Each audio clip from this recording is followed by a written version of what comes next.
Hello guys, आज हम करेंगे क्लास 10th मैथ्स एनसीईआरटी का PT2 24-25 का क्वेश्चन पेपर सॉल्व। तो इस सीरीज़ में हमारा आज का जो है सेक्शन बी का क्वेश्चन नंबर 7 करना है।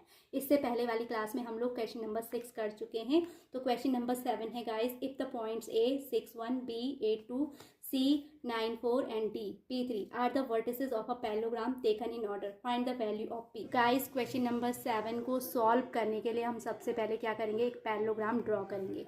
तो हमने पैरेललोग्राम ड्रॉ किया ABCD, जहाँ पर A के कोऑर्डिनेट हैं 6 1, B के कोऑर्डिनेट हैं 8 2, C के कोऑर्डिनेट 9 4 हैं और पॉइंट जो D है, पैरेललोग्राम ABCD का वर्टेक्स जो D है उसके कोऑर्डिनेट P और 3 हैं। तो हमें पॉइंट जो ये कोऑर्डिनेट का पॉइंट P है, एक्स कोऑर्डिनेट है, इसी की वैल्यू फाइंड करनी है। तो इसके लिए हम क्या करेंगे, पैरेललोग्राम की प्रॉपर्टी यूज़ करेंगे। We know that diagonal of a parallelogram bisect each other.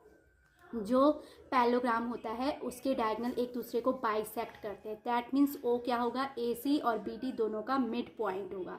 तो उस कंडीशन में अगर हम क्या करें, एक्स कोऑर्डिनेट इसका AC के हेल्प से हम एक्स कोऑर्डिनेट की वैल्यू फाइंड कर सकते हैं। तो x coordinate of mid point of BD, तो पहले मैं क्या करूँगी, क्योंकि O क्या है, मिड पॉइंट है किसका, BD का। तो इसका अगर हम एक्स कोऑर्डिनेट फाइंड करेंगे तो ये हो जाएगा x1 plus x2 upon 2 and here x1 is equal to 8 and x2 is equal to 2। तो यानी इसकी वैल्यू आएगी 8 प्लस p अपॉन 2। तो यहाँ से BD के रिस्पेक्ट में जो ये पॉइंट O है उसका एक्स कोऑर्डिनेट क्या होगा, 8 प्लस p अपॉन 2 होगा। ऐसे ही हम पॉइंट O के एक्स कोऑर्डिनेट की वैल्यू किसके रिस्पेक्ट में निकालेंगे, AC के रिस्पेक्ट में। तो मैं राइट करूँगी x coordinate of mid point of AC with respect of AC भी कह सकते हैं, इक्वल्स टू होता है मिड पॉइंट के जो कोऑर्डिनेट होते हैं। अगर एक्स कोऑर्डिनेट निकालना है तो x1 प्लस x2 अपॉन 2 ही होगा। तो यहाँ पर x1 की वैल्यू 6 है, x1 इज इक्वल टू क्या है, 6 है और x2 इज इक्वल टू 9। तो ये वैल्यू आ जाएगी, x1 की प्लेस पे मैं 6 रखूँगी एंड प्लस करके x2 की प्लेस पे क्या रखेंगे, 9 whole upon 2। 6 plus 9 is equal to 15 upon 2। तो गाइस क्योंकि डायगोनल BD और AC एक दूसरे को बाइसेक्ट करते हैं तो O क्या होगा, AC का भी मिड पॉइंट है और DB का भी मिड पॉइंट होगा।